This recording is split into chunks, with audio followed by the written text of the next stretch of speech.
Ya está aquí una nueva charla de las que tuvimos el placer de disfrutar en el track de Securities en RootedCon 2023. En esta ocasión vamos a ver la charla llevada a cabo por una perito forense y por un abogado. Ellos son Irene Cotillas y Juan Carlos Fernández y nos traen un ejemplo de phishing bancario real que han tenido que resolver juntos. Y es curioso porque son perfiles tan diferentes, teniendo en cuenta a qué se dedican y cómo tienen la necesidad de trabajar juntos para un bien común para resolver este caso. Pero no me lío más, mejor lo ves tú en el vídeo.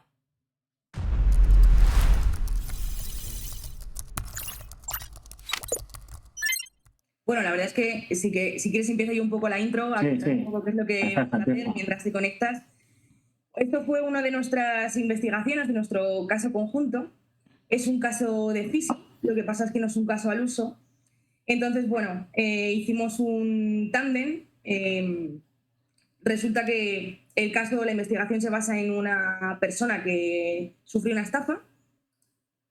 Realmente fue un caso curioso por cómo se sucedieron los hechos. Le robaron una cantidad de dinero importante, entonces, bueno, nuestra parte, mi parte de investigación fue demostrar una interceptación de los mensajes de texto por parte del uso de un protocolo vulnerable como es el protocolo SS7, y el trabajo de Juan Carlos fue un poco, pues, investigar la parte legal que aplicaba al banco que estaba detrás de la estafa en cuestión y al cliente. ¿Vale? ¿Qué responsabilidades tenían cada uno de ellos y hasta qué punto, ¿no? ¿Cuáles fueron las limitaciones? Pero bueno, si quieres, Juan Carlos, introducir un poco el caso de manera más detallada.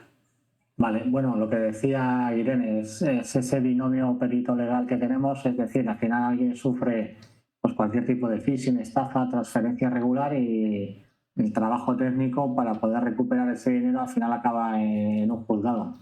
Entonces ahí vamos a ver el tema que a mí me gusta definir como ingeniería legal, es decir, vamos a meter el tema de la ingeniería y a ver cómo legalmente le damos esa vuelta para poder, sobre todo, hacer que al cliente recupere ese capital que es, creo que es la parte diferenciadora. Es decir, al final, pues ciberdelitos más de 300.000, pero vamos a ver cómo el cliente puede recuperar esa parte en caso de que haya sufrido cualquier tipo de estafa. Decíamos la estadística que, bueno, por desgracia sigue subiendo y sigue subiendo porque yo, mal dicho, siempre digo así en cachondeo, que hay una oportunidad en el mundo. ¿Por qué? Porque efectivamente son más de 300.000 ciberdelitos. Se cree que el año estafado, en el año 2021, hubo más de 6 billones con B de lucro, con lo cual efectivamente este sector, por desgracia, pues está cada vez aumentando, como podemos ver en las estadísticas. Pase, Irene.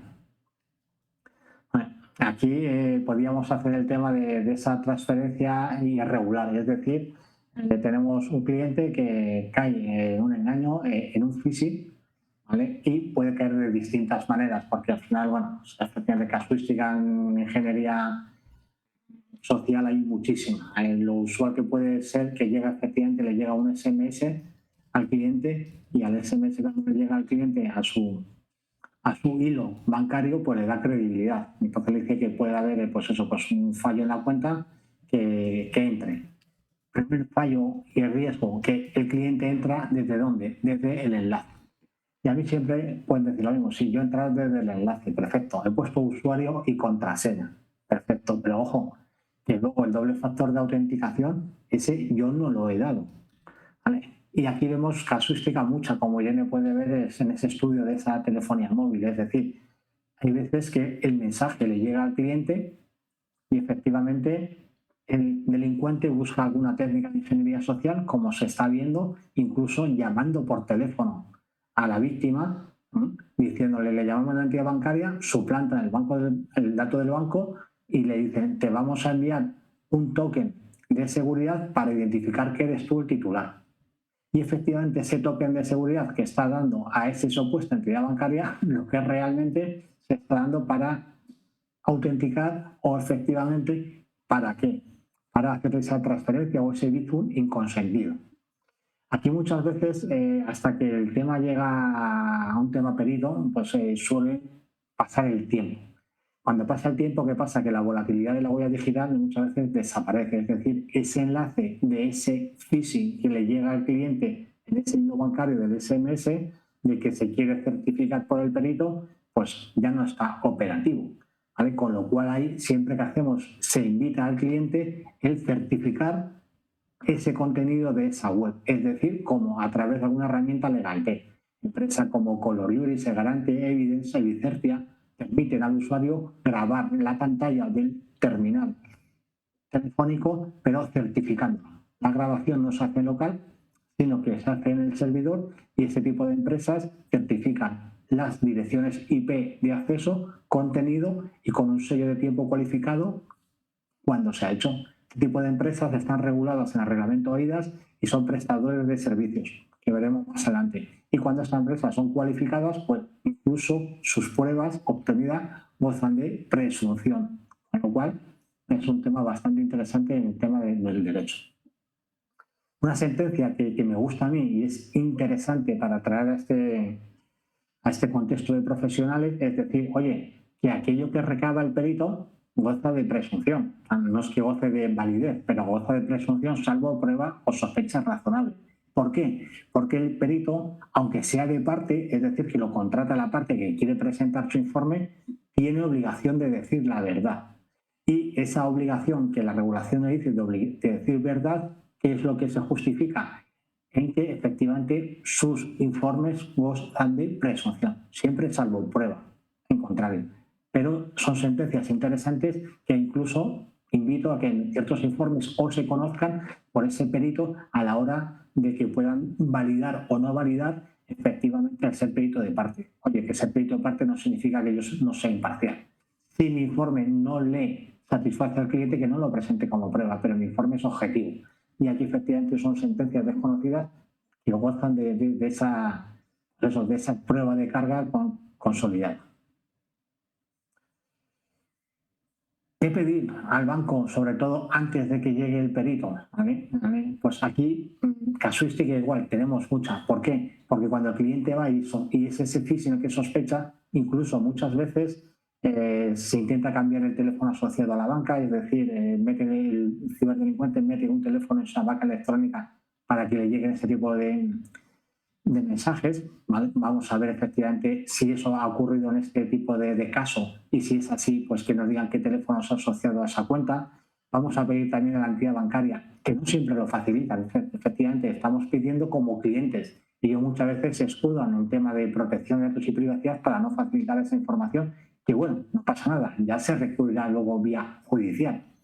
¿Qué vamos a pedir? Pues direcciones IP y logos de acceso para certificar que no hemos sido nosotros los que hemos accedido en ese instante a la banca electrónica, sino que efectivamente nos ha suplantado esa identidad facilitándose en ese SMS que nos ha enviado fraudulento. Cuando nos logueamos, lo que hacemos es que nos comprometemos usuario y contraseña de banca electrónica y el ciberdelincuente accede a esa banca electrónica a nuestro nombre. Y a partir de ahí, dependiendo de la entidad bancaria, pues veremos qué nos pueden hacer o no. Con lo cual es muy interesante tener acceso a este tipo de datos.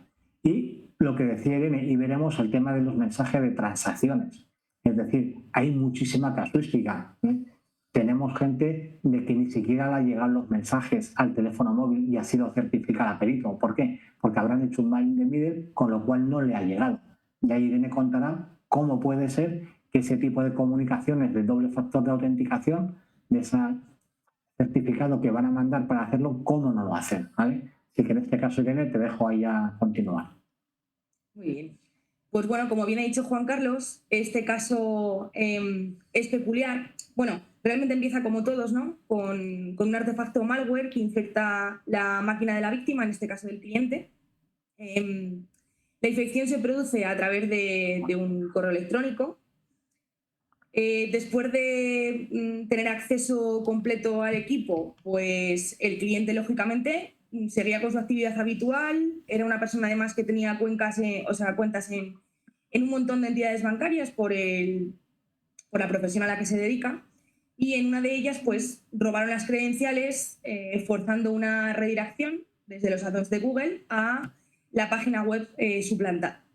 En esa página web suplantada le robaron las credenciales, el DNI como nombre de usuario y la contraseña.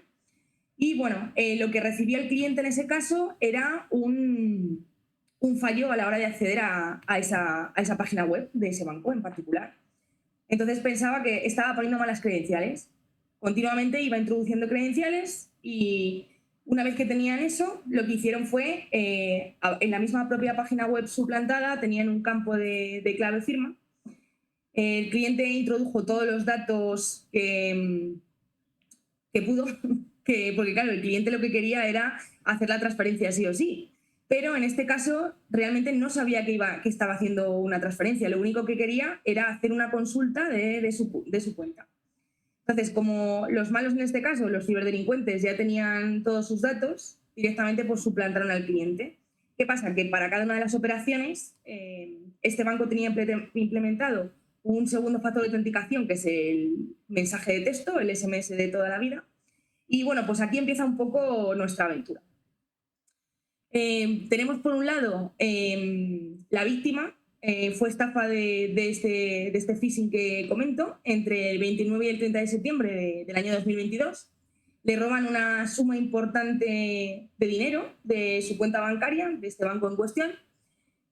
El cliente inicialmente sospecha del dispositivo móvil. Ya me he adelantado un poco contándoos lo de la parte del equipo, pero bueno, inicialmente la sospecha, yo lo que hago es recoger la evidencia, que es el dispositivo móvil de la víctima. Y efectivamente en el dispositivo móvil, al hacer una adquisición de los mensajes de texto almacenados en él, pues bueno, se pueden visualizar algunos mensajes con los códigos de verificación para garantizar el éxito de esas transferencias, ¿no? Ese doble factor de autenticación. A la hora de hacer la adquisición del dispositivo móvil, pues básicamente, si no tenemos medios, pues lo podemos poner en modo avión, o si tenemos alguna jaula de Faraday para evitar interferencias electromagnéticas o algún tipo de control remoto si se nos conecta alguna wifi. En este caso no hace falta adquisición, o sea, ser root dentro del terminal, no hace falta hacer una adquisición física, no hace falta rutear el teléfono para poder acceder, acceder a la información almacenada en la base de datos de los mensajes de texto. Con una adquisición lógica y un pequeño script se pueden adquirir.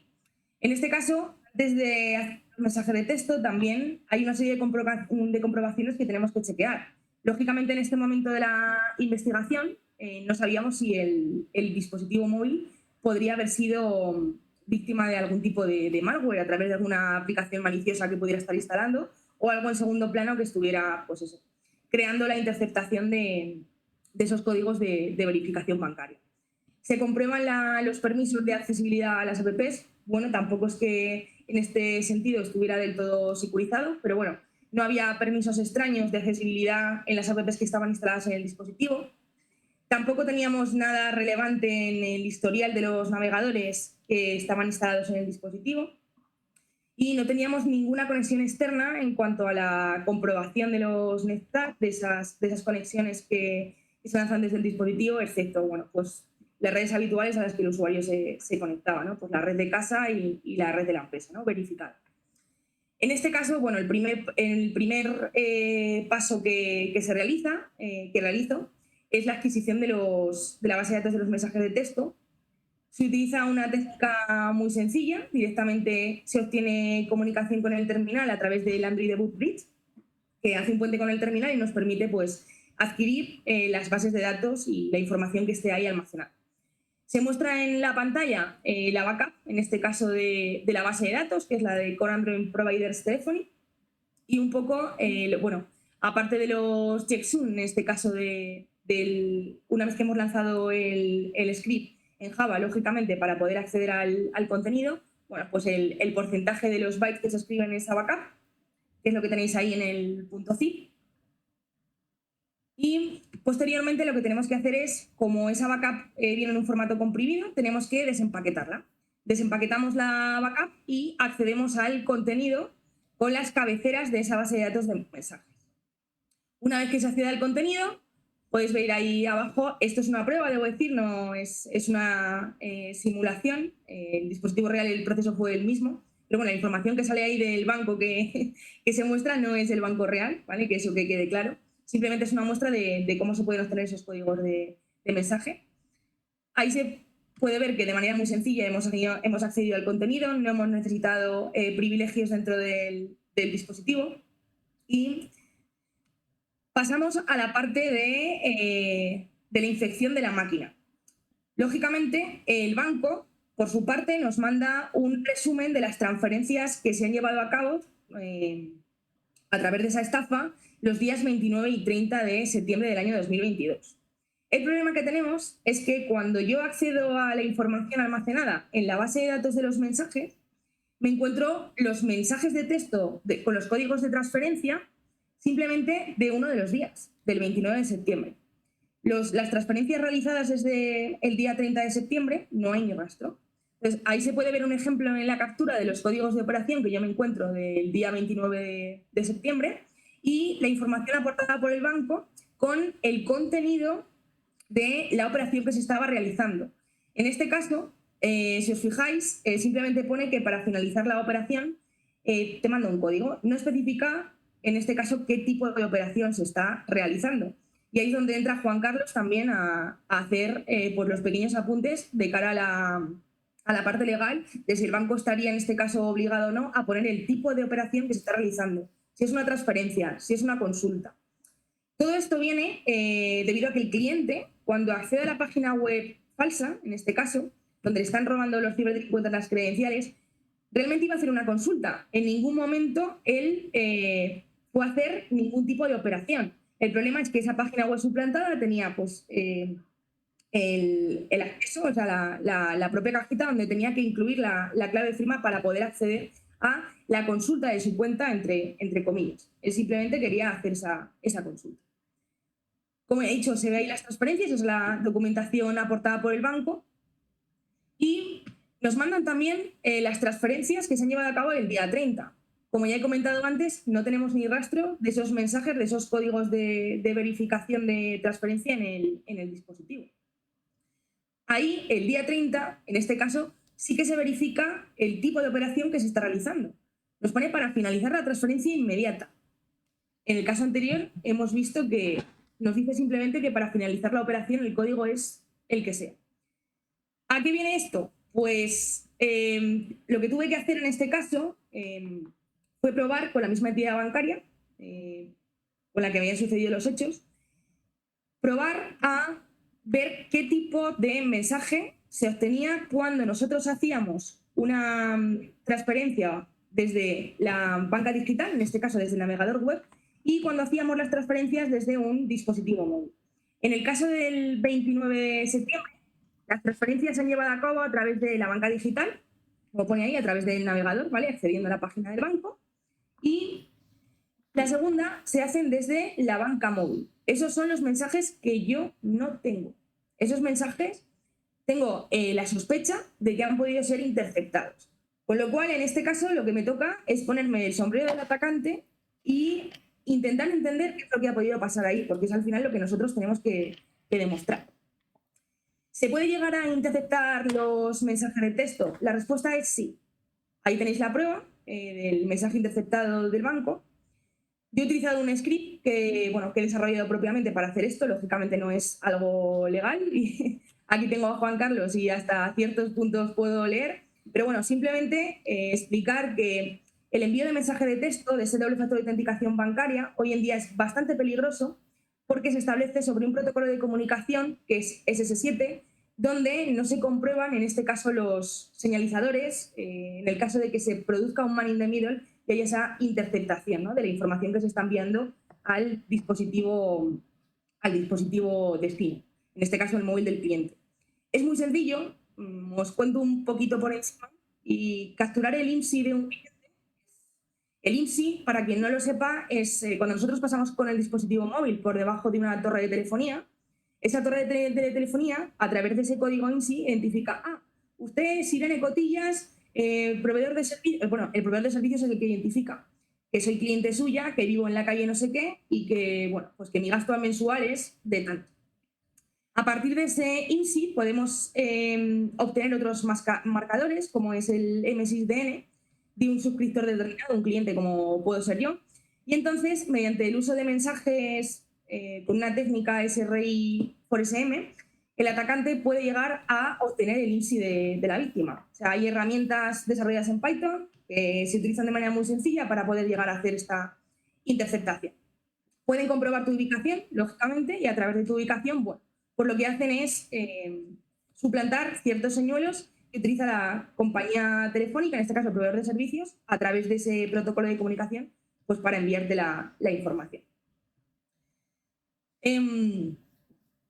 Como comparativa, también, de si no hemos utilizado nunca esta técnica ni conocemos cómo funciona el protocolo SS7, es bastante sencillo también que los ciberdelincuentes en este caso no sean gente experta en la materia, ni sean telecos, que nos parece que está un poquito más fácil acceder a entender esta parte de antenas y radiocomunicación.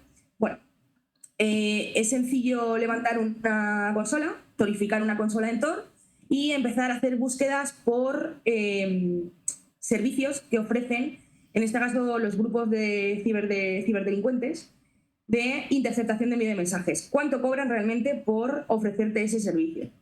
Aquí tenéis un ejemplo que, si vamos al sitio, es bastante barato, o sea, le sale barato con el dinero que roban el poder interceptar un mensaje. Ahí tenemos un servicio que, por un mensaje en servicio urgente, quiere decir que en 4 horas tienes el mensaje interceptado, tiene un precio simplemente de $250. Digo simplemente, para algunos puede ser un alto precio, para las cantidades que hoy en día se están estafando a través de técnicas de phishing, de ataques de phishing, pues es un precio bastante ridículo. Vamos, que le sale bastante a cuenta el robarle a las víctimas, ¿no?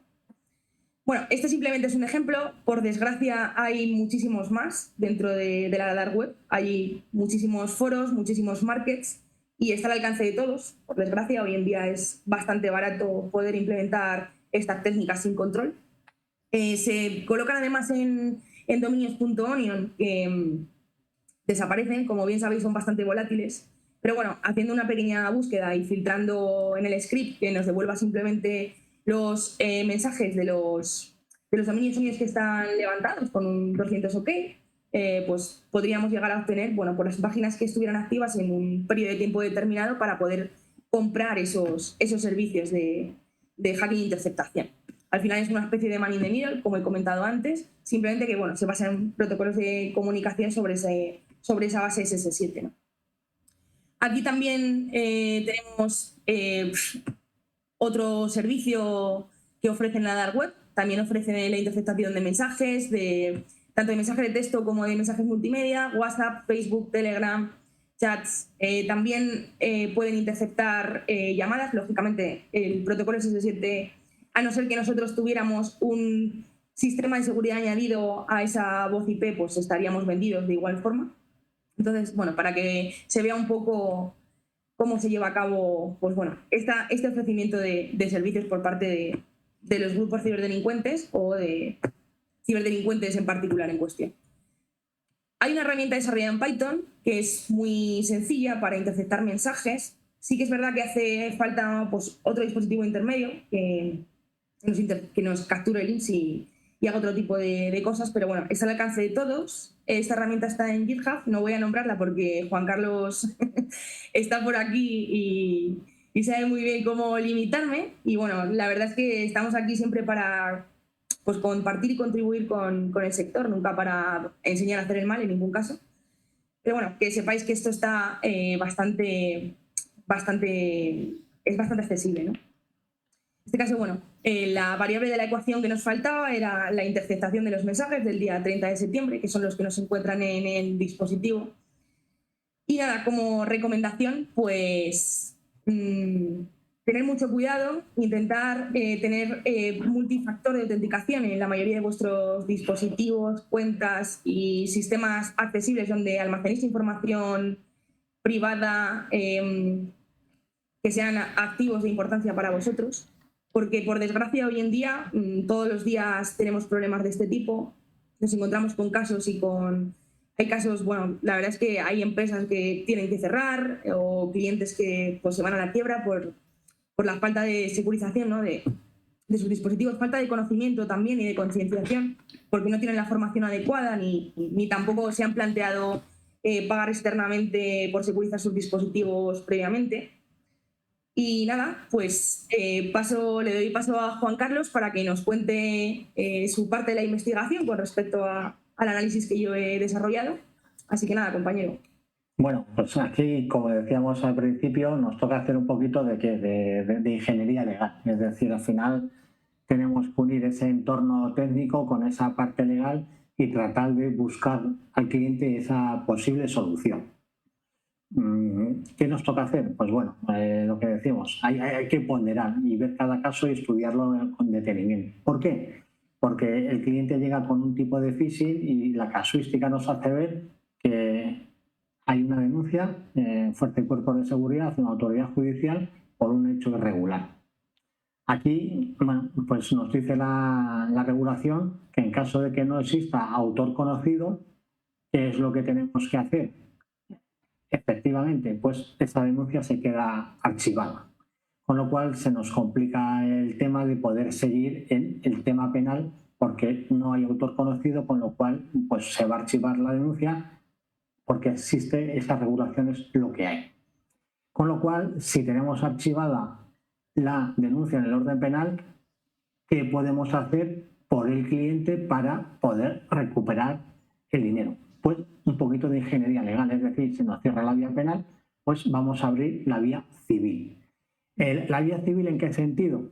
En el sentido de pedirle a la entidad bancaria o a un profesional, a una empresa, efectivamente responsabilidad subsidiaria. Es decir, si se ha cometido un delito en las instalaciones de una entidad bancaria y ha incumplido una ley de obligado cumplimiento, ¿vale?, podemos meter a esa entidad bancaria como responsable subsidiaria. Es decir, oye, efectivamente, tú no eres la que ha hecho el delito, yo soy la víctima del delito, pero al incumplir una norma de obligado cumplimiento en este establecimiento, se nos abre la posibilidad de reclamar vía civil a la entidad bancaria.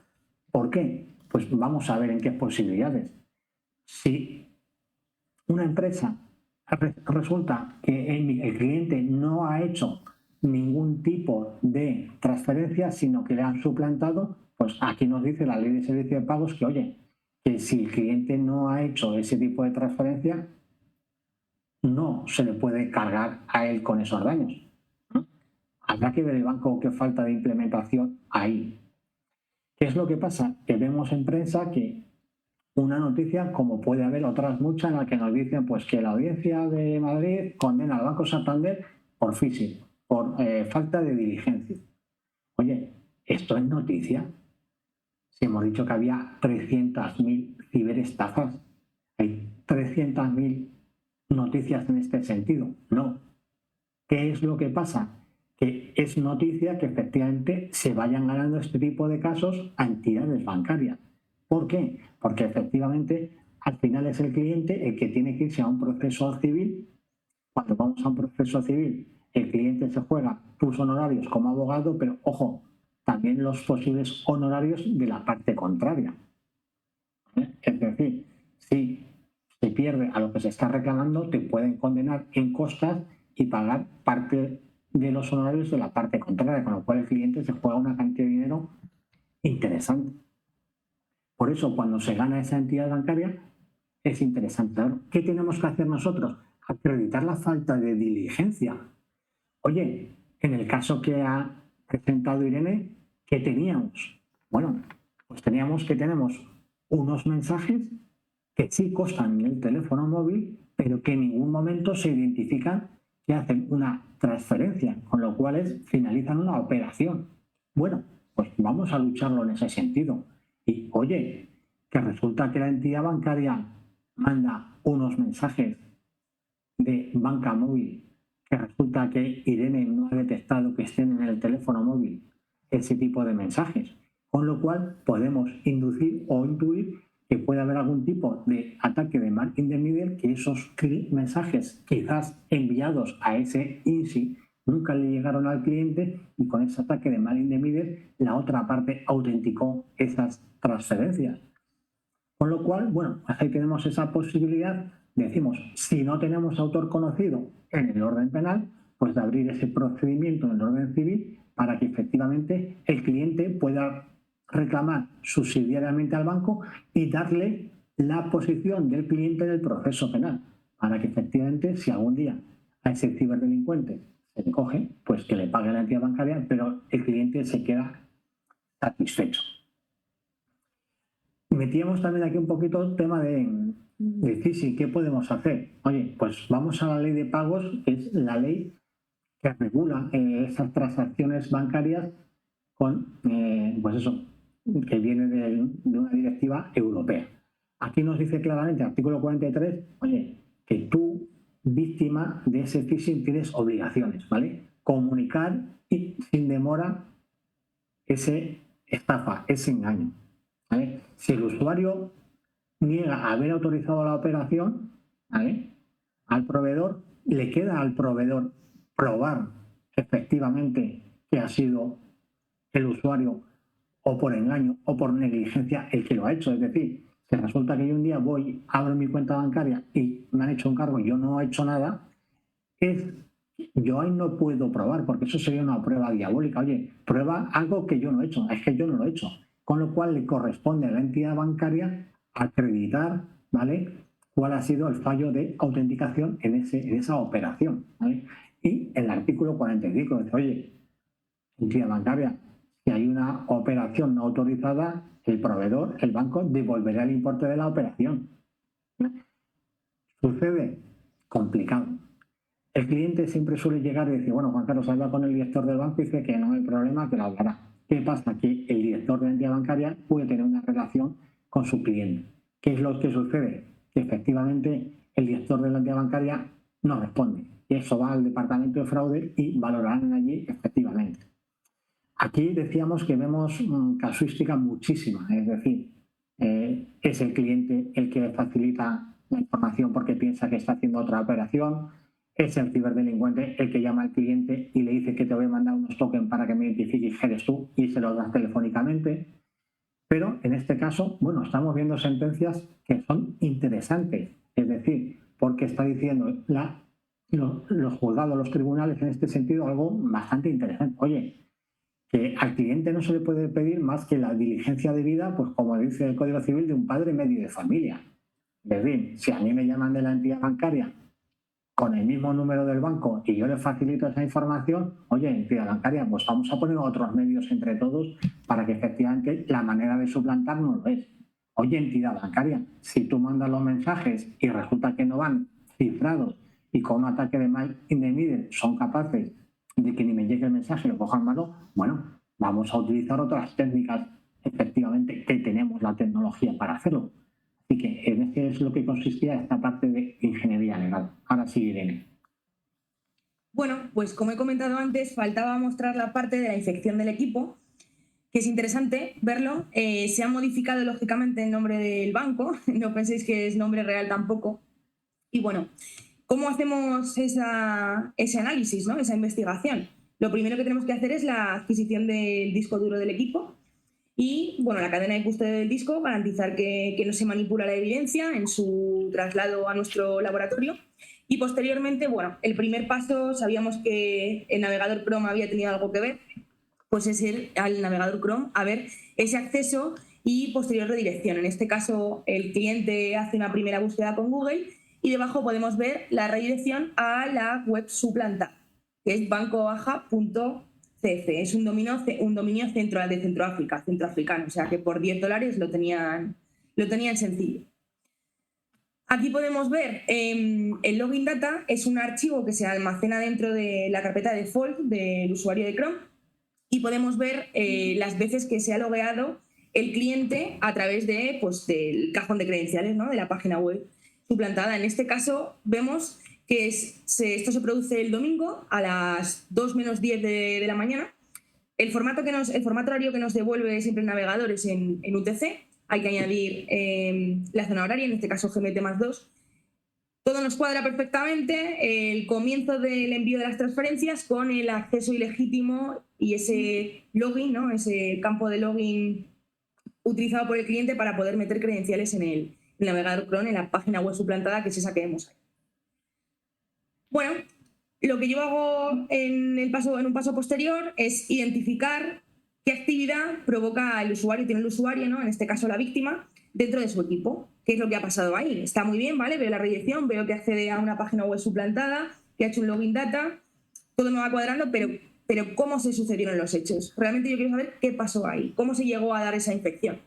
Bueno, pues con la actividad del usuario tenemos un hype del sistema, que es ntuser.dat, que nos va a dar la traza de toda la actividad del usuario dentro de la máquina. Y en este caso podemos ver también en el día anterior dentro de este archivo el almacenamiento de un archivo que tiene un nombre bastante raro en un directorio también en app data roaming dentro de la carpeta del usuario, y posteriormente ponemos a hacer la búsqueda de este archivo y vemos que cuando el cliente accedió por correo electrónico le llegó ese archivo comprometido, en este caso era un PDF, un archivo adjunto. El cliente lo descargó y lo que llevaba el PDF realmente por debajo no era un archivo PDF real, sino que era un archivo ejecutable que se pudo recuperar de la papelera, ya que el cliente lo había borrado. Si veis la fecha a la derecha es justamente del 28 de septiembre de 2022.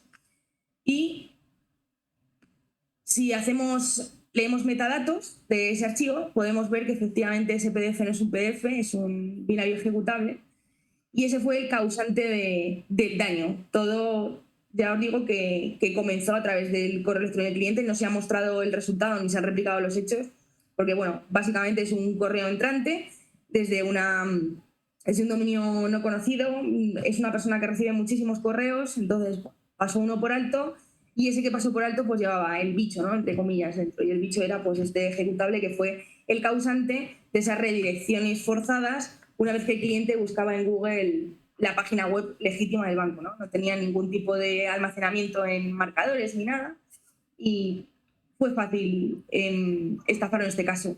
Es decir, que la página web del banco era bastante parecida a la página web real, con lo cual es bastante sencillo, si no te fijas, el poder cometer pues este fallo, ¿no? El fiarte de que estás en la web legítima, simplemente pues que estás poniendo mal tus credenciales y no puedes acceder a la consulta de tu cuenta bancaria, porque el cliente, como he comentado desde el principio, solo quería consultar su saldo bancario. En ningún caso quería hacer ningún tipo de transferencia. Si nosotros analizamos la muestra infectada, en este caso también lo podemos ver desde otro Hive del sistema, en este caso System. Ahí vemos el mismo archivo, ese ejecutable. Vemos también una conexión a través de un ejecutable RPC por conexión remota, y analizando la muestra con un cliente como VirusTotal, pues nos dice que esa muestra está limpia. Entonces lo que nos queda ahora, después de esto, es hacer reversing, ¿no?, de esa muestra, meterlo en una máquina aislada, en una Nirun o en un sandbox, y poder identificar la muestra. En este caso nuestro objetivo era sobre todo ya no la parte de la máquina, de la negligencia en este caso del cliente, pues por su falta de conocimiento y de formación en materia de seguridad, sino el poder demostrar que efectivamente el canal que se utiliza, el protocolo que se utiliza para ese doble factor de autenticación, esos tokens que envía el banco para realizar sus operaciones, es un canal completamente inseguro, y eso debería estar fuera de circulación ya. Deberían implementar otro tipo de medidas, otros factores de autenticación, y por desgracia hoy en día es lo que está pasando, ¿no? Tenemos muchos casos de esta misma índole, y bueno, a ver si se ponen un poco las pilas, porque nosotros tenemos poco que hacer, ¿no? Ya tiene que ser una cosa que también son los gobiernos, ¿no?, los que deciden muchas veces qué canales se utilizan y para qué. Simplemente, bueno, pues dejarlos a un lado, están obsoletos, no aplican una seguridad adecuada, y a ver si algún día lo conseguimos, ¿no? Aunque sea poniendo de manifiesto este tipo de casos, ¿no? Así que nada, compañeros, si quieres comentar. Vale, bueno, pues respecto al caso este, ya que ha contado Irene, pues la casuística que tenemos y legalmente hemos hablado anteriormente, y bueno, vamos a traer también aquí a la presentación algo que también por desgracia se nos empieza a dar, que son el tema de suplantación en tema de facturas. Es decir, vamos a ver la casuística en este sentido. Podemos tener dos empresas se intercambian algo muy usual, es decir, se intercambian una factura normalmente en formato PDF donde hay un número de cuenta en la misma. ¿Qué hace el destinatario de la factura? Pues coge, hace un copia-pega, lo lleva a la banca electrónica, paga, pone el nombre de la empresa y hace el abono. Eso es la manera rutinaria de trabajar las organizaciones. Yo siempre lo digo, yo a mis clientes de protección de datos espero que esto no les pase nunca. ¿Por qué? Porque suplantar una factura es súper fácil, es decir, si tienes el fichero PDF, lo llevas a la página iLog PDF, lo conviertes a Word, cambias el número de factura, lo vuelves a convertir a PDF y lo vuelves a enviar. ¿Qué pasa? Pues que hay muchas entidades en la empresa, en las empresas a nivel corporativo, sobre todo la pyme, donde su correo electrónico lo tienen normalmente en su hosting y no tienen autenticados dobles factores de autenticación de correo, con lo cual el malo, sabiendo usuario y contraseña, está dentro del correo. Y como yo les digo, ojo, que si el malo está dentro del correo de empresa y hay intercambio de facturas, cuando se quiera dar a ver, efectivamente va a hacer este tipo de ataques, de dos maneras. Si lo tiene quien envía la factura, pues lo coge de documentos enviados, lo modifica y lo vuelve a enviar unos segundos después. Y si lo tiene el destinatario, el bicho, es decir, o el fallo de seguridad, ¿qué hace el malo? Se crea un dominio muy similar y lo compra y envía esa factura con la misma cuenta del dominio suplantado, con una letra, con una O por un cero, envía esa factura para que efectivamente le pague ese tercero acreedor aparente. ¿Qué pasa en la regulación? Que, oye, que la ley de servicio de pago dice que cuando un usuario hace una transferencia bancaria a un identificador único, es decir, a un IBAN, es responsabilidad de él si se introduce mal. Y ojo, el banco dice que el nombre del titular, si no es el del destino, es un indicio. ¿Para qué? Para que efectivamente se verifique que esa cuenta no iba a esa persona. ¿Qué pasa? Que cuando ese dinero llega a una cuenta fraudulenta, ahí sucede una cosa, que no quiere la otra parte, le da igual que esté mal ese nombre del titular. ¿Por qué? Porque cuando llega el dinero automáticamente lo van a sacar. Ese es el problema que tenemos ahí. ¿Qué es lo que se le obliga a la ley? Bueno, pues la ley dice que cuando hay una transferencia a un número irregular, es decir, por error, pues que hará los esfuerzos, abro comillas, razonables para retrotraer la transferencia. ¿Qué es lo que pasa? Que ya en la cuenta destino no van a estar esos importes, con lo cual cuando el banco va a retrotraer le va a informar al cliente que lo siente, pero efectivamente no están esos datos, no están ese importe, con lo cual no hay nada que bloquear en ese sentido. Aquí lo que decíamos, ¿qué sucede a nivel regulatorio? Porque claro, el que ya ha pagado, pasa a la anterior, Irene, porfa. El que ya ha pagado dice, oye, que yo ya he pagado. Y el que no lo ha recibido dice, claro, tú has pagado, pero ¿a quién? A un tercero aparente. A mí no me ha llegado el dinero. Y el que nos dice el Código Civil, el 1162, que no se libera del pago cuando uno paga a una persona distinta de la deuda. ¿No? Que, oye, esta regla no actúa 100% por decirlo así, es verdad. Hay que ver las reglas de responsabilidad, es decir, la falta de diligencia. ¿Qué has hecho tú diligentemente para evitar ese pago a un tercero? Es decir, ¿has hecho pagos previos a esa cuenta y ves que esta es distinta?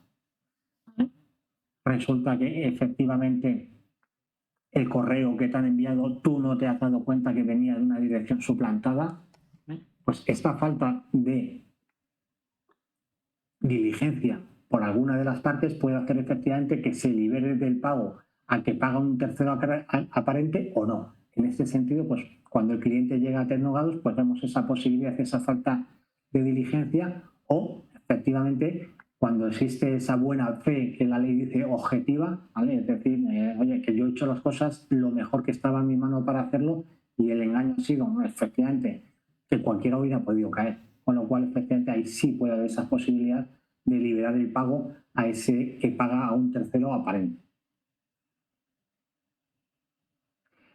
Traigo también para nombrar alguna sentencia que a mí me gusta mucho traerla, ¿Por qué? Porque un informe pericial está basado normalmente en indicios, ¿vale? Es decir, alguien tiene un problema, el perito tira del hilo y a través de distintos indicios, de distintas fases probatorias, se va a acreditar unos hechos. Este tipo de prueba basada en indicios, es decir, cuando hay ausencia de prueba directa, dice la jurisprudencia que tiene que darse unos requisitos para que la prueba basada en indicios sea prueba plena y con esa se pueda llegar a una sentencia condenatoria. Nos dice que, bueno, pues que tiene que haber unos hechos probados que son mediatos, en este caso sería esta estafa informática.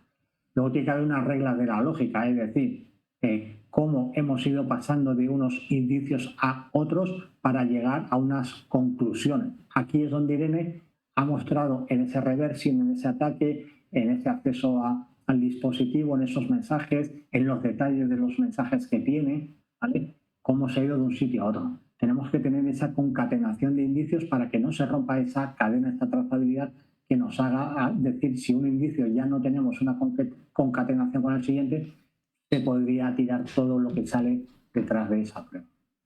Y algo que es decir, oye, si tenemos distintas hipótesis que puede dar lugar, porque hay veces que un informe no va a ser concluyente, es decir, puede ser posibilístico, existe la posibilidad o probabilístico, probabilidad alta, baja o la que sea.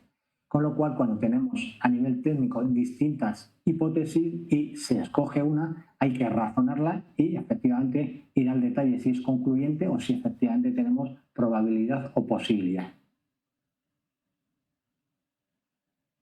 Otra sentencia que era bastante interesante es la sentencia la 3504, prueba indiciaria, que decíamos también que esta viene a traer un poquito más, que decíamos esas conclusiones. Es decir, cuando en esa prueba indiciaria no existen unas conclusiones cerradas, ojo, en tema penal, presunción de inocencia, ¿vale?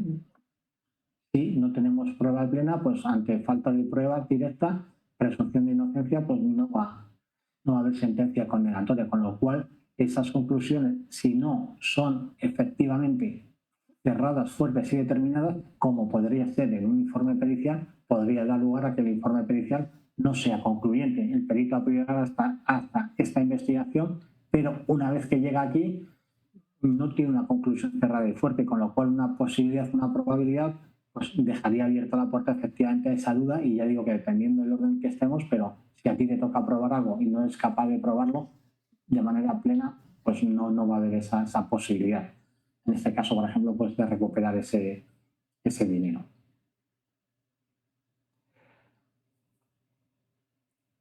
Otra sentencia que me gusta llegar a traer es el tema de la presunción de inocencia, como decíamos, es decir,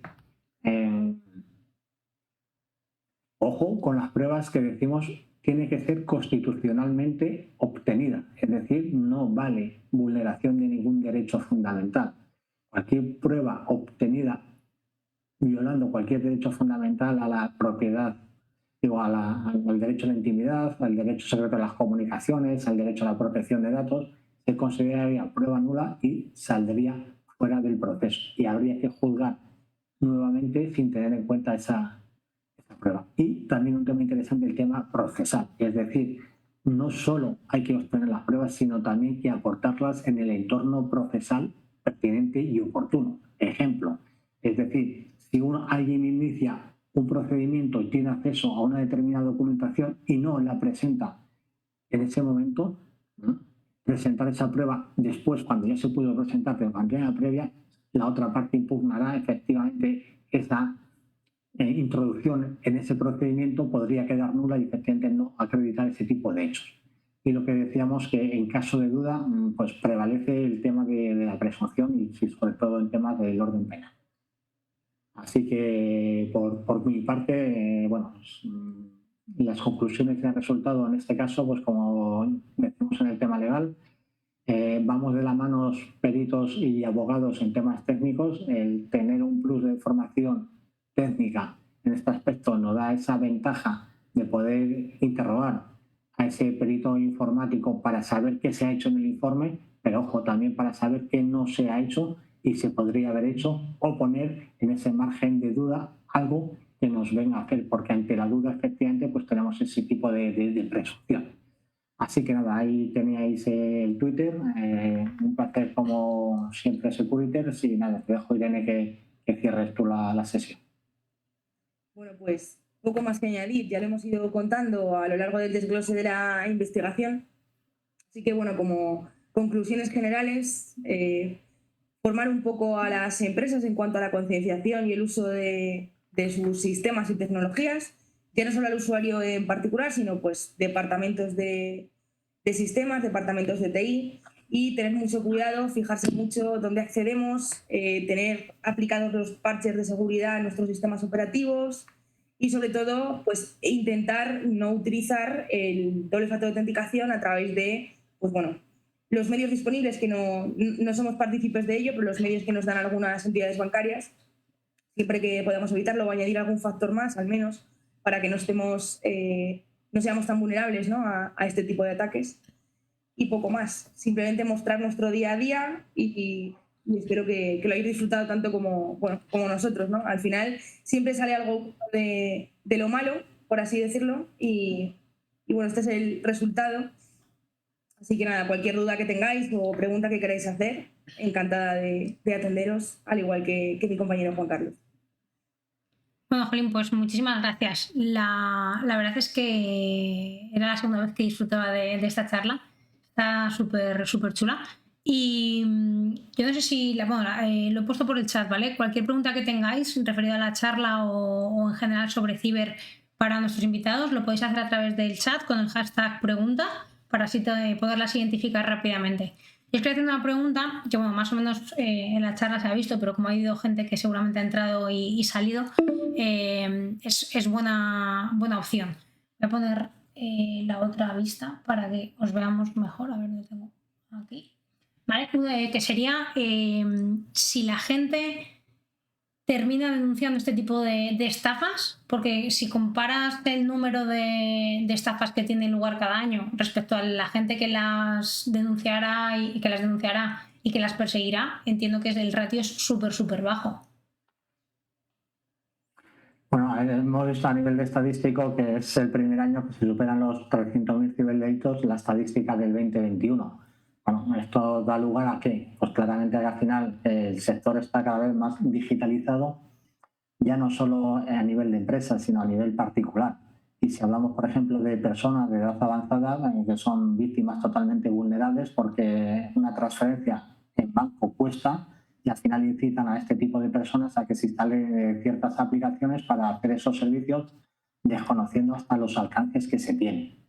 Vamos a entender que se denuncian la gran cantidad de hechos, aunque como se estamos viendo, las entidades bancarias no podrían cubrir todo este tipo de estafas porque al final no sería rentable. Es decir, si nos cobran €1 y vamos al banco a que nos devuelvan esa comisión, pues imagina cualquier tipo de transferencia. Aquí la entidad bancaria se lava algo las manos diciendo, oye, que la metodología que yo tengo es una metodología segura, la tendrán que acreditar en sede judicial si llegase el caso, y efectivamente es el cliente, el engañado, la víctima, la que incluso se ha infectado, la que ha caído en el engaño, la que ha facilitado los tokens de seguridad o la clave, como decía antes Irene, con lo cual en ese tipo las entidades empiezan si hay que ir a juzgado, se va. ¿Por qué? Porque al cliente se está jugando sobre todo en tema civil el dinero y las costas, con lo cual si la estafa no es de una cantidad importante, pues posiblemente se quede archivada en vía penal porque no hay autor conocido y no se habrá un proceso civil. Pero efectivamente la estadística ahí está. ¿Y qué es lo que pasa en estas cosas? Pues que el ciberdelincuente tendrá esas técnicas de anonimización muy difícil de perseguir, aparte del tema de internacionalidad, es decir, cuando una dirección IP sale fuera del territorio español y europeo, este tipo de comisiones rogatorias para que se dé esa información, la palabra comisión rogatoria no suena a ágil. Lo que no suena ágil en el entorno digital de que quiera llegar a esa información posiblemente ni siquiera tenga valor ninguno, con lo cual se complica el tema. Vale, por ejemplo, en base a uno de los comentarios que nos acaban de poner por el chat, ¿Qué podemos hacer nosotros como posibles afectados de una estafa de phishing en la que nos sustraen dinero? ¿Qué es lo que se podría hacer a la hora de denunciar o por dónde se puede empezar para reclamar ese dinero que tú consideras que es tuyo? Luego ya veremos en la lucha con el banco cómo sale. Yo voy a decir lo primero y dejo a Irene con lo segundo, porque normalmente van a llegar siempre al abogado más que al perito. Es decir, alguien cuando viene un phishing raramente dice, bueno, necesito un perito informático. Pues esto es más raro. Echan mano normalmente de un abogado previo a cuando una vez que se pone la denuncia, pues no se da a la víctima las posibilidades de recuperarlo, con lo cual, bueno, la gente busca en internet de que se están ganando sentencias a los bancos y dicen, oye, y este caso a mí también me aplica. El primer consejo que yo les daba es el que he dado en la sesión, es decir, esa víctima de ese SMS, por ejemplo, que recibe fraudulento, lo que invitamos, y cualquier cliente que venga al despacho de Tecnogados, si lo que tenemos que certificar en ese momento está, lo certificamos con una legal tech. ¿Por qué? No vaya a ser, como ya ha pasado, que eso que hoy está, mañana es volátil y ese enlace no existe.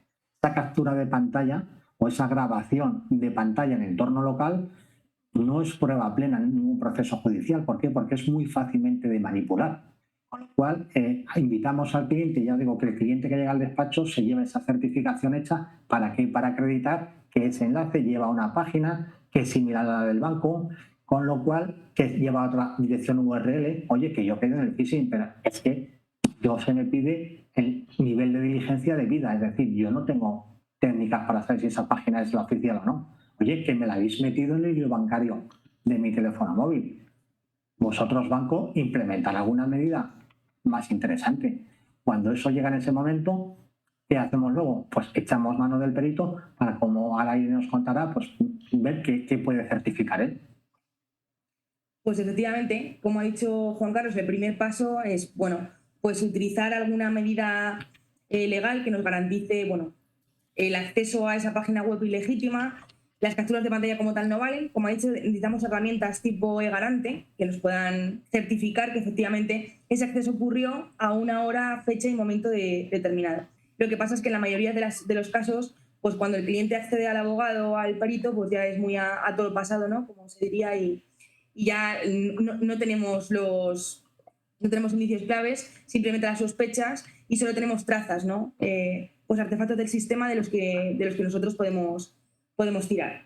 Entonces, en este caso, mi consejo es intentar no manipular los dispositivos si tenemos sospecha como víctima que han podido estar comprometidos, ya sea el ordenador que se use, portátil o dispositivo móvil, y ponerse en contacto cuanto antes con una figura como Juan Carlos para que, bueno, pues le dé un poco la traza del seguimiento que tiene que realizar. Pero bueno, el primer paso, como digo, si ya nos hemos dado cuenta de que hemos sido víctimas de esa estafa o estamos notando un comportamiento anómalo de la página web a la que accedemos normalmente a consultar el saldo o hacer nuestras gestiones, pues aplicaciones como la que he comentado pues pueden ser de bastante utilidad, porque al final nos permiten demostrar que esa página web estaba levantada en un momento determinado y tener al menos alguna evidencia, algún indicio de que eso fue en ese momento determinado. Y sobre todo, pues intentar manipular lo menos posible los sistemas que estén involucrados dentro del ataque, ¿no?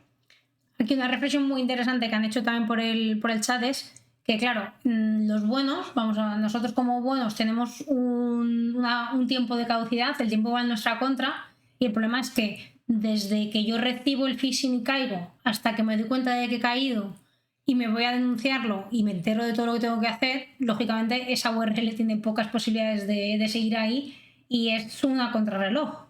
Entonces estamos muy atados como posibles víctimas o como víctimas a la hora de reaccionar a tiempo si no conoces cuál es el procedimiento o si no tienes a alguien cercano que sepa cómo hacerlo. Entonces es interesante, creo que es esa parte de concienciar a las personas, a todo el mundo en general, en especial pues quizás a la parte de la población que puede ser más vulnerable, gente que no está habituada a trabajar con tecnología, gente mayor, también la parte de jóvenes y niños que al final nacen ya con el dispositivo debajo del brazo.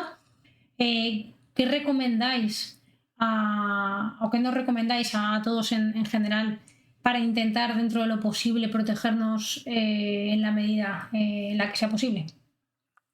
Bueno, pues yo ahí voy a dar distintos tips. El particular, ese usuario que puede ser esa víctima, pues claramente lo que dice el banco es desconfiar de facilitar cualquier tipo de credenciales. Y cuando ya no somos preventivos, normalmente que vamos a ser reactivos, es decir, ya somos las víctimas, yo siempre digo vamos a coger pruebas. Es decir, el cliente llega y dice, oye, que es que yo he llamado al banco, es que he ido al banco, ¿vale? Eso luego no consta en ningún sitio de que se ha hecho esa comunicación. La ley te dice que hay que comunicarlo de forma previa y urgente, ¿vale? Vamos a certificar, es decir, vamos a presentar un escrito a la entidad bancaria con sello para que nos lo certifiquen. Vamos a poner un correo electrónico comunicando. Vamos a coger prueba de la entidad bancaria por si llegamos o no llegamos a ese proceso judicial. Y en el tema que hablábamos de facturas, de ese intercambio, un consejo claramente, es decir, si yo obligo a los clientes con los que trabajo a que me envíen y yo a ellos las facturas firmadas electrónicamente, ¿vale?, nos quitamos cualquier tipo de suplantación del número de cuenta. Es decir, alguien podrá coger mi modelo de factura, cambiarle el número de cuenta y enviar el mismo, pero no va a suplantar mi firma electrónica, con lo cual, si yo implemento la firma electrónica tanto en las emitidas como en las recibidas, nos cargamos el tema de suplantación de factura a coste de la firma electrónica de 10 o 15 segundos por factura. Creo que merece la pena. Al final es como, o sea, cada vez que tenemos que reclamar es como que a nosotros nos toca la tarea más compleja, ¿no? La que es más lío y que queda lejos de muchas personas. Yo creo que ya sin llevárnoslo a temas de engaños que afecten al bolsillo, cuando intentas darte de baja de cualquier sitio, al que ponen pegas es a ti. Entonces es interesante ahí, ¿habría alguna manera de empezar a trabajar en algo que facilite para el usuario de a pie todo este papeleo, vamos a decirlo así? El problema que tenemos aquí es que alguien dice, vale, a mí me han engañado, o sea, pero las entidades bancarias son tan vulnerables, es decir, alguien va con una pistola al banco y no se lleva ni un duro. Y resulta que ahora con estas técnicas que te vacían la cuenta. Y el problema de esto es que te vacían la cuenta a ti como usuario, como persona, y no te responde nadie de ella. Con lo cual, el usuario tiene un problema, la banca tiene un problema. Vamos a ver de qué manera podemos dar ese plus de seguridad para que efectivamente, como hablaba Irene, mensajes cifrados o cualquier otro tipo de autenticación, que tenemos tecnología para hacerlo, para evitar ese tipo de phishing. Yo, que una factura, una transferencia bancaria a fecha de hoy se haga un número distinto y yo no sepa que es incorrecto, es que eso Bizum no lo estás solucionando. Antes de hacer el pago, Bizum te dice nombre y las iniciales de los apellidos. En cambio, una factura tú la mandas con un importe mucho más elevado, pones el nombre que tú quieras y la factura se hace. Que luego no es el nombre del titular, bueno, pues ya es un indicio. ¿Ya un indicio para quién? Si resulta que el destinatario ya se lleva el dinero y no le importa. Con lo cual, ojo. Y los bancos, otra cosa, vamos a tener diligencia a la hora de apertura de cuenta, que ahora con aperturas de cuenta en el entorno online también existen suplantaciones de identidad, con lo cual ahí tenemos otro melón para poder abrir. Yo creo que, o sea, cada vez se van como abriendo más melones, ¿no? Porque también hemos pasado del correo al SMS, ahora ya nos llaman por teléfono, desde el mismo teléfono del banco de confianza. Ellos van como siempre por delante y muy deprisa, y nosotros vamos a la carrera detrás, ¿no? Intentándolo solventar en la medida de lo posible. Sec2Yon nos hace una pregunta también para ti, Juan Carlos, que es si disponiendo de suficientes indicios y pruebas de que una víctima efectivamente ha sido engañada y ha perdido su dinero, ¿cómo de reticentes son las entidades bancarias a la hora de devolver el dinero al cliente? ¿Se llega alguna vez a realizar un contraperitaje? Yo os voy a decir lo que yo veo y siento. Es muy complicado, por no decir prácticamente imposible. Algún caso conozco de que en un tipo de phishing la entidad bancaria con esa reclamación del cliente devuelva el dinero. Como dice, pues saberlos, haylos, pero no. Y vamos a entender también, o sea, si hablamos de 300.000 ciberdelitos, si hablamos de 6 billones en el año 2021, pues no se puede cubrir eso. ¿Qué es lo que está pasando aquí? Normalmente el banco no va con contraperitaje, es decir, el banco ya sabe sus debilidades. El banco lo que pasa es que sus abogados son de la casa, con lo cual iniciar un proceso, la otra parte, pues no se juega los gastos de su abogado. En cambio, el cliente que abre ese proceso en el orden civil porque el penal está archivado por falta de autor conocido, se juega los honorarios del abogado, quizás los del perito, y si pierde, la condena en costas con los abogados de la contraparte, con lo cual le dices, oiga, usted ha perdido una estafa de 20 y para poder recuperar los 20 podemos arriesgar 6.000. Claro, es complicado en ese tema. Con lo cual, ¿el peritaje es importante? Sí, mucho. Hay veces que el peritaje no da valor, porque si es el usuario el que le ha dado las credenciales, ¿qué peritaje necesitamos? Si eso ya consta en la denuncia. ¿Vale? Ahí nos vamos a ir a lo que nos dice la norma, que falta de diligencia. Y acreditar esa falta de diligencia en la entidad bancaria y que alguien, como buen padre de familia, como dice el Código Civil, hace lo que puede y si me han engañado, que el banco ponga otras medidas para que a mí me engañen. Y sentencias se van ganando, pero para ganarse hay que embarcarse en esos gastos previos que efectivamente hay que entender al cliente y muchas veces no quiere correr con ellos. Aquí, como apunte, yo por ejemplo, alguna vez que he trabajado para algún banco como cliente, lo que solemos confundir es estos casos con temas de fraude. Ante los temas de fraude sí que responden y sí que pues, tirarán de seguros para devolver el dinero al cliente, pero es un fraude en el cual el cliente, digamos, no ha sido parte activa. En estos casos, como es el propio cliente el que cede los datos o incluso hace las transferencias o hace clic en los enlaces, yo creo que es lo que aprovechan los bancos un poco para protegerse. Esto es opinión, no es nada 100%, sino lo que he visto yo un poco por fuera. Sin embargo, si tú vas a un cajero y te clonan la tarjeta y luego la usan, ahí no has sido tú el que la está usando. Sin embargo, si eres tú el que da los datos de la tarjeta en ese phishing, la culpa sí que es tuya. Entiendo que ellos separan un poco en el fraude en esa parte para decidir cuándo responden o cuándo el porcentaje de respuesta y de devolución al dinero al cliente es mayor y cuándo es menor. No sé si tenéis experiencia con algún tipo de este estilo. Aquí hay un artículo que te dice que cuando el usuario dice que no ha hecho la transferencia le corresponde al banco probarlo, porque no se puede pedir una prueba, como decimos, diabólica. Es decir, si yo no la he hecho, ¿cómo te voy a probar que no la he hecho? ¿Vale? Es decir, ¿y qué pasa? Pues que efectivamente el banco muchas veces certifica lo que en sus sistemas consta, pero efectivamente vemos muchas veces, como podemos ver aquí en el tema que nos ha dicho Irene, oye, que tengo certificado mensajes que no han llegado al teléfono, pero sin embargo el banco sí los ha enviado, con lo cual, si no tenemos ese peritaje, el banco dice que te los ha enviado, perfecto, ¿vale? Y tú dirás, pero a mí no me han llegado, si no tenemos un perito que nos lo certifica, pues nos quedamos cortos de prueba, ¿eh? Con lo cual el sistema del banco sí funciona, pero hemos visto que tiene vulnerabilidades. Ese es el detalle. La verdad, una pregunta para Irene. Tiene que molar en ese tipo de casos, cuando estás defendiendo a una persona que, bueno, pues que es la persona vulnerable, encontrar ese resquicio en el que está protegida. Cuéntanos un poco cómo es la sensación en ese momento. Bueno, pues la verdad es que es una alegría, ¿no? Porque siempre son puntos que marcan la diferencia. En este caso, claro, lógicamente se realiza una demostración de que ese mensaje de doble factor de autenticación para el envío de código bancario, para realizar la transferencia, se está utilizando a través de un canal vulnerable. Ahí tenemos poco que luchar, la verdad, porque, bueno, sería una lucha muy larga y tediosa y hay, pues bueno, muchos sectores involucrados. Pero sí que es verdad que, a pesar de pues, bueno, la falta de formación del cliente, el banco tiene cierta responsabilidad, en este caso, en indicar el tipo de operación que se está realizando. Me da igual que estés utilizando la banca digital o que estés utilizando la banca móvil. Necesitas especificar el tipo de operación, porque si el cliente llega a ver ese mensaje en su móvil con el código de verificación que le estaba entregando a los malos, intentando, o sea, pensando el cliente, la víctima en este caso, que lo único que estaba intentando hacer es acceder a la página web para poder comprobar su saldo, necesitan indicar en ese mensaje el tipo de operación, en cualquier tipo de soporte digital que utilicen en su comunicación con los clientes. Con lo cual ahí ya es un resquicio del que podemos tirar. Como ha dicho bien Juan Carlos, pues son casos complicados porque, bueno, pues igual se gana uno y el resto pues es más complicado de pelear, sobre todo por cómo se alargan estos temas, ¿no? en tiempo y forma.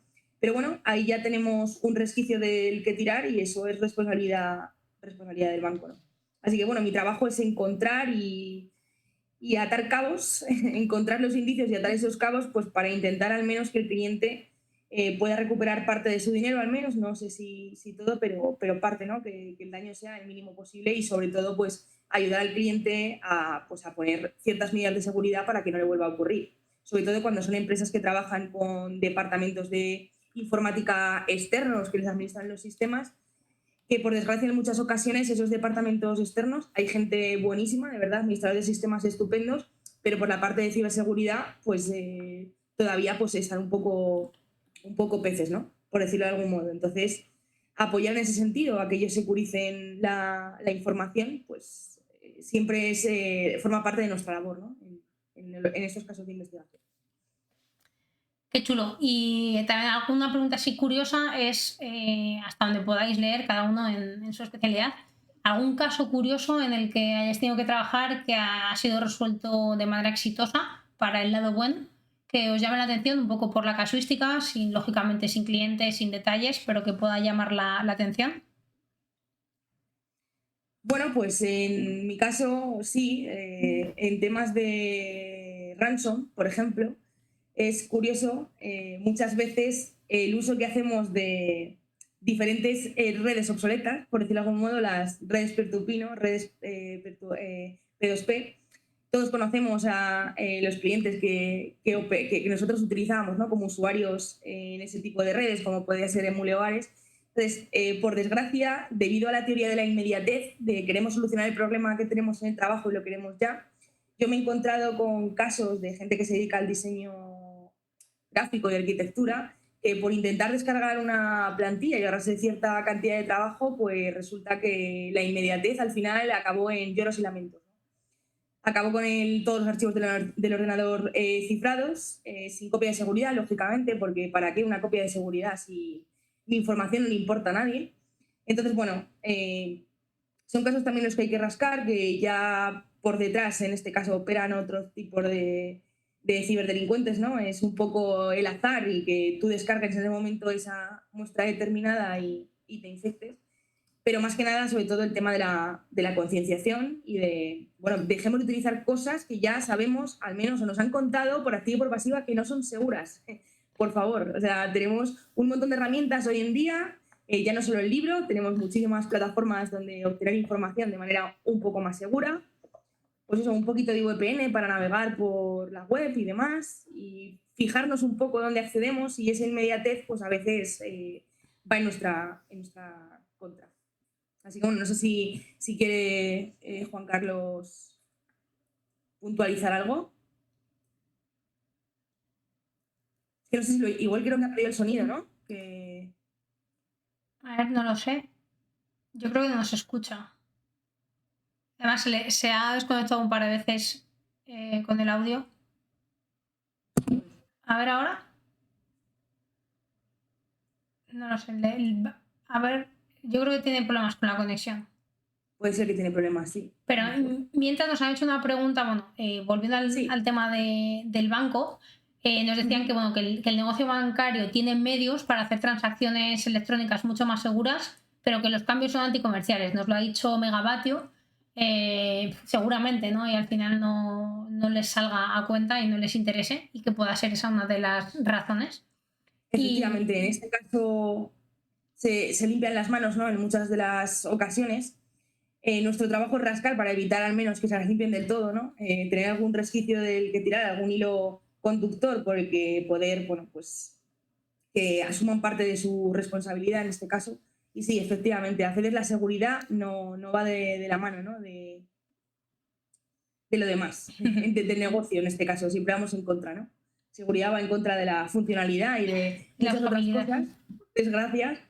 Pero bueno, sí, lo tienen fácil. Lo que pasa es que pues no interesa. ¿Qué decir? Hay cosas que se nos van de las manos, ¿no? Que dependen de muchos parámetros, y en este caso tiene que ser la propia entidad bancaria la que implemente pues, sus factores, ¿no? O sus procedimientos. Sus barreras de seguridad.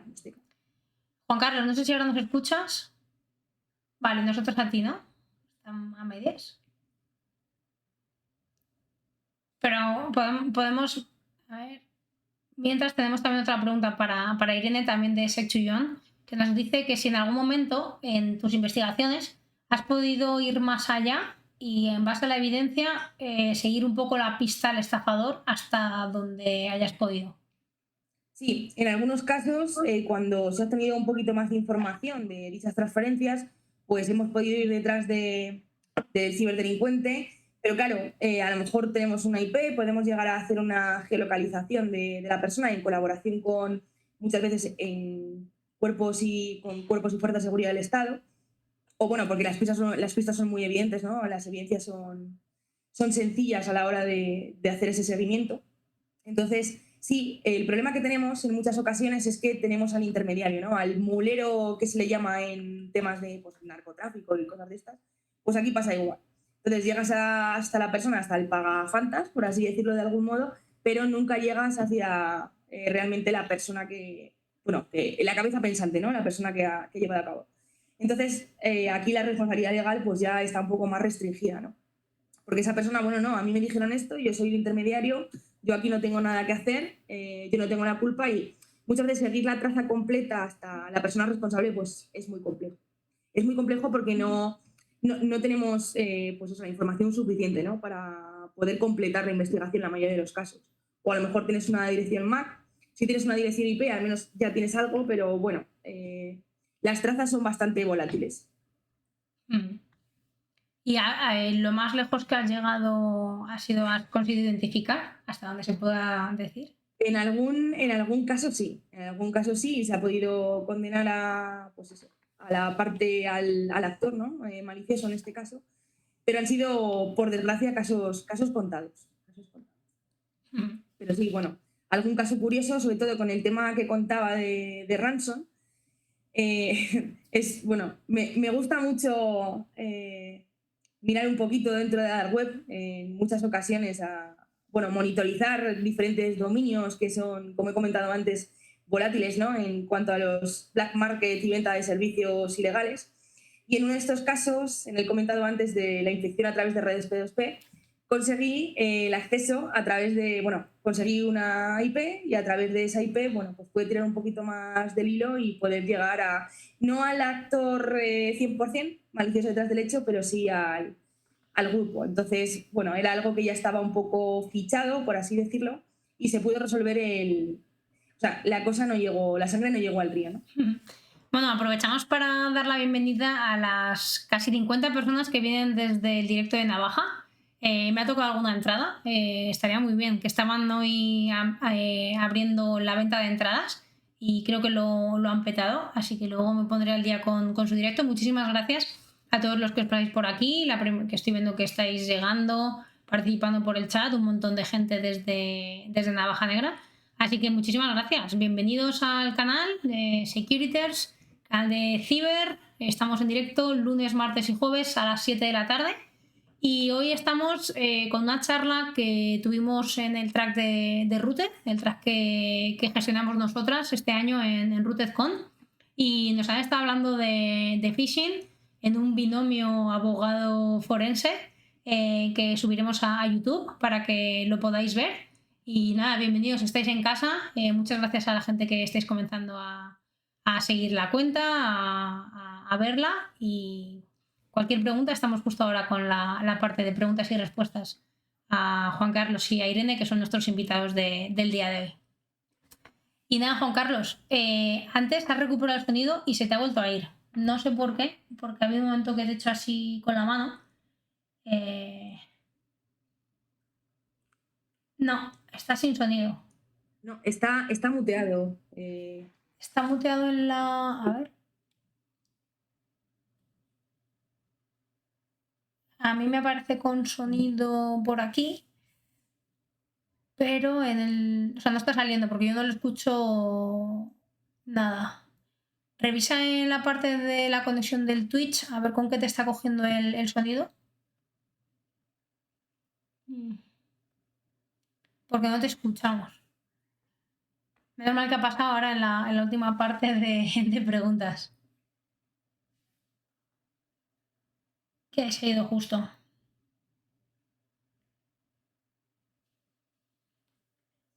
Nos dicen por ahí que sería bueno saber cuál es el script para hacer las prácticas. O sea, la sonrisa y los cuernecillos de Diablo. Estaría bien, sí, lo que pasa es que hay temas que Hasta ahí se todavía puede soy muy leer. joven para estar a la sombra, no, Nada, gracias. no hace falta, no hace falta. Una Hay preguntilla. herramientas como he comentado, bueno, al alcance de todos y hasta ahí puedo leer. Luego ya es cuestión de modificarlas a lo que nosotros, a nuestras necesidades, vaya, básicamente.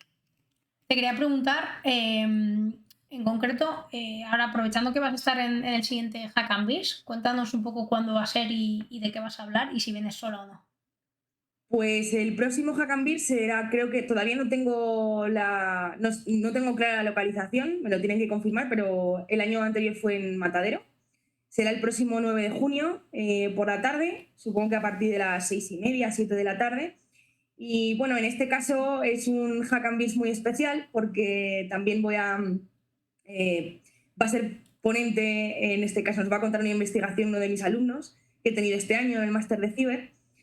Él va a hablar un poco más de la parte de pentesting y yo, bueno, pues voy a mostrar el resultado de la investigación de un grupo ruso de ransom, que me parece muy interesante, y voy a contar la traza de, bueno, el step by step de lo que yo implemento a la hora de realizar este tipo de investigaciones.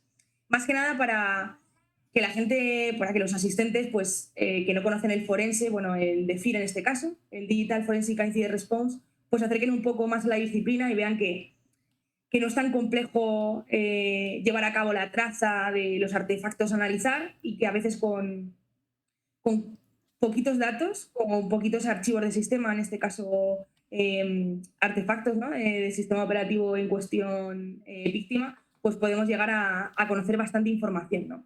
de qué es lo que ha pasado ahí y luego también es interesante por la parte de las escuchas y nodos que nosotros podemos crear pues para poder capturar información del marketing, por llamar de alguna manera, que se hace estos grupos estas APTs, ¿no? de ransom. Así que me parece que va a ser una jornada interesante. Os animo a todos a que asistáis si tenéis tiempo y os apetece.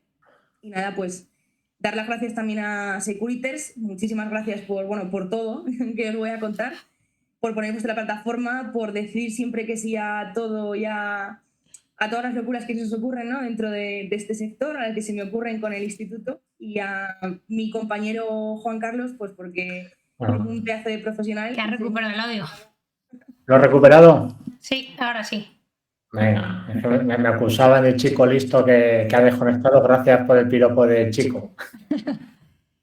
Bueno, justo te has quedado cuando nos ibas a contar una de alguna anécdota a nivel de trabajo, de algún caso interesante. Bueno, pues el tema de anécdotas muchas veces es como dice Irene, cuando picas en piedra y de repente al final picas y sale algo, pues qué mejor que a ese cliente que al final llega a ti víctima de algo como última medida y somos capaces de luchar con la entidad bancaria y recuperar el dinero, pues al final es ese orgullo que se te queda. Claramente sabemos que no jugamos en casa y hay que advertir al cliente muchas veces los pros y los contras. A mí no me gusta por coger un caso, ¿no? Pues no facilitar toda la información que tiene el cliente y saber lo que se juega desde el principio y las posibilidades que tenemos. Porque dice, es que tengo sentencias que resuelven en este sentido igual, los he visto en internet y lo otro, sí, pero cuando nos quedamos en primera instancia, bueno, pues cada juez resuelve lo que puede llegar a entender y está. Con lo cual no significa que alguien, un juzgado de Toledo en una primera instancia resuelva en un tema similar al tuyo algo y a ti no sea igual. Con lo cual, bueno, pues es un tema complicado y sobre todo aquí animar a las entidades bancarias a que efectivamente si tenemos tecnología, ¿por qué no la vamos a implementar? Lo que estamos consiguiendo es que el cliente esté insatisfecho al fin y al cabo y el dinero ese se vaya al entorno de la cibercriminalidad que nadie está claro que lo quiere. Con lo cual, bueno. Hay una pregunta ahí que puede ser interesante. ¿Cómo está el panorama a nivel de jueces en cuanto a conocimientos de tecnología? Porque siempre escuchamos lo necesario que es a veces incluso explicar lo que es una IP y que el ser capaz de explicarlo correctamente para el beneficio de un caso o de otro puede marcar la diferencia. E incluso ha habido sentencias que a nivel técnico pueden parecernos una locura para los que entendemos de tecnología, simplemente porque el juez ha entendido algo que no es o que sí que es. Bueno, en este sentido, Fiscalía tiene en cada capital de provincia un fiscal especialista en temas informáticos, con lo cual efectivamente la justicia va en ese sentido.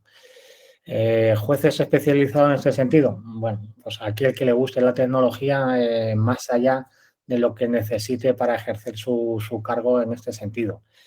Aquí, efectivamente, lo que hace el sistema judicial es apoyarse en peritos y fuerzas y cuerpos especialistas, con lo cual en ese sentido vienen a cubrir esas necesidades. Pero sí, efectivamente, se ven cosas como si los metadatos se pueden modificar, no se pueden modificar, si hay rastro o no hay rastro, si hay una IP y ya está, sí, pero es que si hay una IP de un domicilio y no se ha hecho un trabajo más, una simple dirección IP es prueba vaga para efectivamente imputar el hecho delictivo al titular de la línea. Oye, que lo mismo me están haciendo, como se llamaba, chupándome el wifi, y es alguien que lo está haciendo. Con lo cual, existe en tecnología cosas que se pueden hacer y no.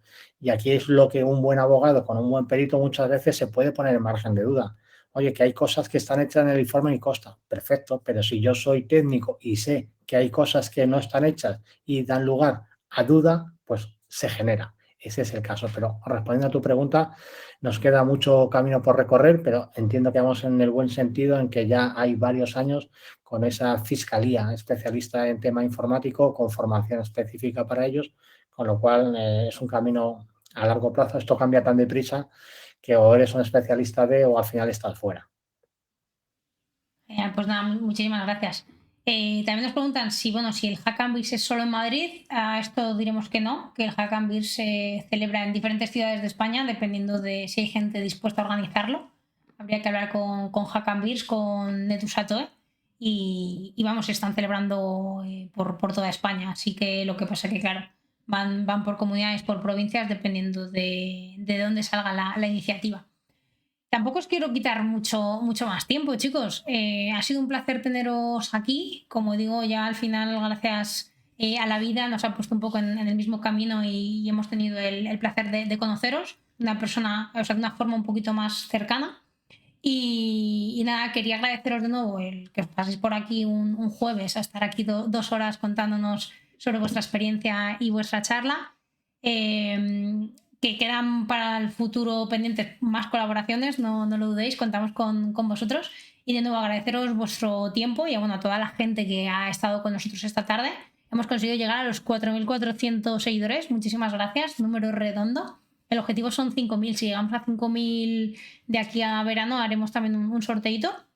Y nada, para la gente nueva que se une, que no se pierda la semana que viene, lunes, martes, jueves, ya sabéis, a las 7 de la tarde, que vamos a hacer un especial ECPPT, la certificación de E-Learn Security, con un laboratorio y una simulación de un laboratorio parecido a lo que es el examen, desde el montaje inicial a su completa resolución en los días que necesitemos.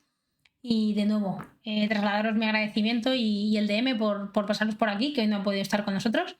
Y nada, espero contar con vosotros para más ocasiones en el futuro, más liadillas. Bueno, Muchísimas gracias. Un placer.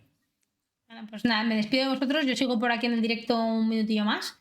Y nada, nos vemos próximamente. Hasta luego, chicos. Muchas gracias. Chao.